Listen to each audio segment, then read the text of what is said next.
Assalamualaikum warahmatullahi wabarakatuh. Kami dari kelompok 3 ingin menjelaskan tentang analisis dua negara dengan sistem pemerintahan yang berbeda, yaitu negara Indonesia dan Malaysia.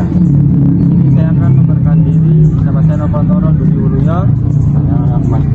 Saya Muhammad Akbar. Saya Sania. Saya Zaki Evan Febrian. Saya Tio Dio Andika. Saya Putri.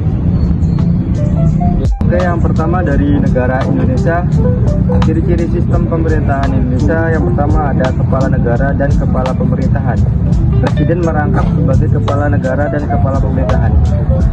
Terus yang kedua ada pembagian kekuasaan, yaitu ada kekuasaan eksekutif, legislatif, dan yudikatif. Dan yang ketiga ada mekanisme pemilu. Ada yang dilaksanakan oleh presiden, wakil presiden, serta anggota legislatif seperti DPR, DPD, dan DPRD. Yang keempat, peran legislatif, yaitu parlemen terdiri dari DPR dan DPD. Yang terakhir, yang kelima, stabilitas politik, yaitu stabilitas pemerintahan relatif tinggi karena presiden memiliki masa jabatan tetap 5 tahun. Kelebihan dan kekurangan. Kelebihan sistem presidensial memberikan kepastian masa jabatan dan memungkinkan eksekutif bekerja lebih efektif tanpa ketergantungan langsung pada legislasi.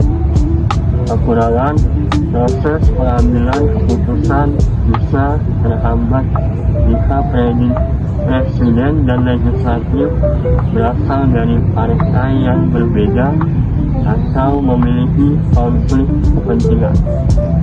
Dan sekarang negara Malaysia, monarki konstitusional. Ciri-ciri sistem pemerintahan. 1. Kepala negara yang di Pertuan Agong Raja Malaysia yang dipilih secara rotasi dari 9 raja negara setiap 5 tahun. 2. Kepala pemerintahan, Perdana Menteri yang berasal dari partai atau koalisi mayoritas di Dewan Rakyat, Parlemen Malaysia.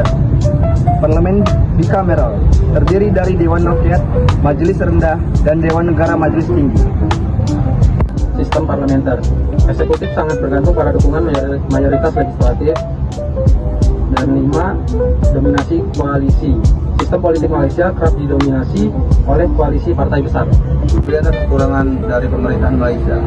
Kelebihan sistem parlementer fleksibel karena memungkinkan pergantian pemimpin tanpa perlu mengganggu masa jabatan usai.